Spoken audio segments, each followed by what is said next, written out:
Assalamualaikum warahmatullahi taala wabarakatuh. Saya Hadi Jeffrey daripada MPS Smart Solution. Dalam ruangan kongsi pengalaman kali ini, saya ingin kongsikan satu kisah mengenai seorang peminjam, yang mana peminjam ni adalah seorang wanita berbangsa India. Wanita ni dia menghadapi penyakit kanser darah, ya. Jadi untuk mendapatkan rawatan, dia meninggalkan Malaysia dan pergi ke negara India untuk mendapatkan rawatan di sana. Jadi beberapa tahunlah dia spend time dekat negara India untuk dapatkan rawatan, dan pada 2016 dia balik semula ke Malaysia dalam keadaan yang agak nak katakan sihat sepenuhnya pun belum lagi, tapi masih mendapatkan rawatan, dan balik ke Malaysia pada 2016 untuk mengambil ada beberapa barang yang perlu dibawa ke India. Jadi setelah beliau nak kembali ke India tu, dia telah ditahan di airport atas alasan dia telah dibankruptkan. Jadi di situ terpaksalah dia merayu dan mendapatkan budi bicara pihak immigration untuk mereka lepaskan dia sebab keadaan dia yang agak tidak stabil pada ketika itu. Jadi atas budi bicara dia dilepaskan dan dia kembali ke India. Setelah itu pada tahun 2019 dia balik semula ke Malaysia untuk menyiasat bagaimanakah kes kebankrapan ni boleh terjadi kepada beliau, sedangkan mengikut beliau dia tidak pernah mengambil apa-apa pinjaman pun. Dia mengetahui bahawa ada pinjaman pada tahun 2009 telah diambil dan beliau adalah merupakan satu penjamin kepada pinjaman tersebut yang merupakan pinjaman perumahan. Jadi di situ beliau telah mengesyaki bahawa pinjaman ini adalah merupakan satu penipuan, ya, yang menggunakan data peribadi dan juga dokumen beliau. Jadi di situ dia mula menyiasat dengan secara lebih mendalam dan meminta pihak bank untuk mengeluarkan dokumen-dokumen berkenaan dengan pinjaman tersebut.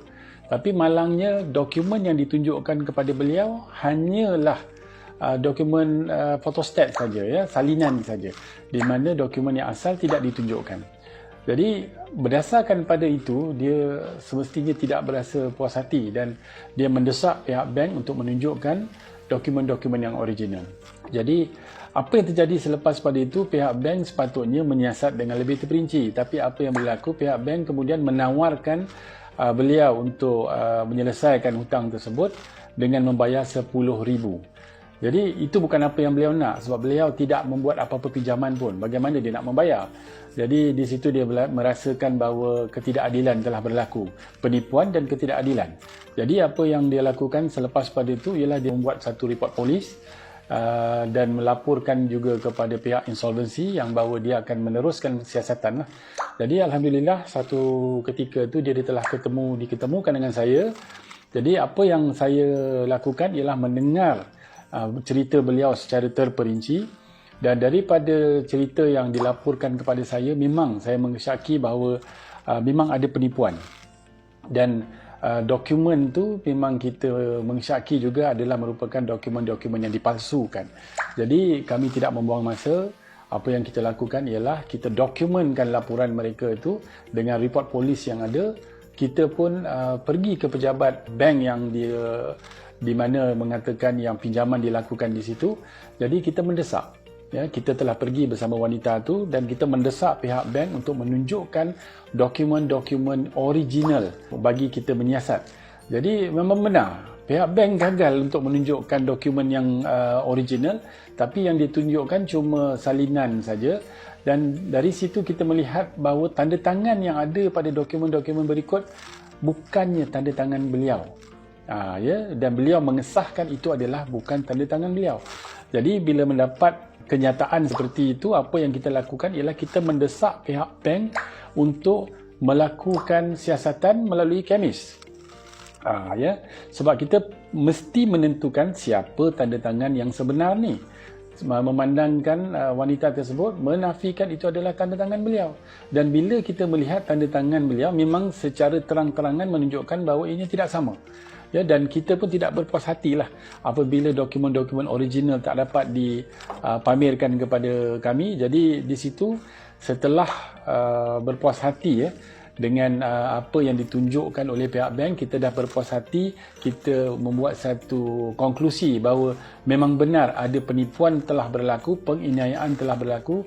Di situ kita membuat satu kenyataan kepada pihak bank sama ada melepaskan beliau daripada kebangkrapan yang telah dikenakan kepada beliau, dan sekiranya tidak, kita akan ambil tindakan melalui peguam kami untuk mengambil tindakan terhadap bank itu di atas kecuaian mereka, di mana tidak ada dokumen original di dalam simpanan pihak bank untuk membuktikan.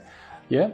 Dan yang keduanya, tanda tangan itu terlalu glaring ataupun terlalu menyerlah bahawa ianya bukan tanda tangan beliau.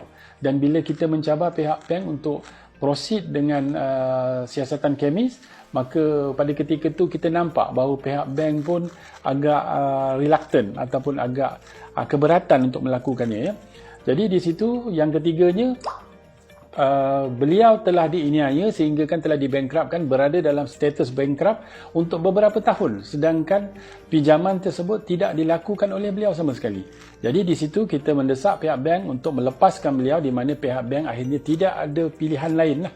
Sebelum perkara ni kita akan hebahkan ya ke saluran-saluran yang sepatutnya, di mana bank pun nanti kita faham dia, pihak bank pun tidak mahu publicity seperti itu, publicity negatif seperti itu di atas kecuaian mereka. Dan akhirnya alhamdulillah pihak bank telah menarik semula kebangkrapan tersebut, dan akhirnya wanita tersebut telah dilepaskan begitu saja tanpa membayar satu sen pun kepada pihak bank. Sedangkan satu ketika pihak bank telah menawarkan penyelesaian kompromi ya, pada asalnya 20,000 dan akhirnya 10,000.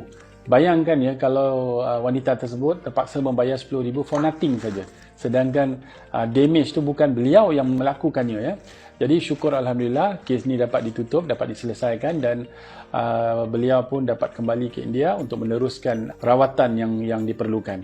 Dan yang terbaru kita dapat daripada beliau pun mengatakan bahawa beliau telah mendapat jodoh dan akan berumah tangga.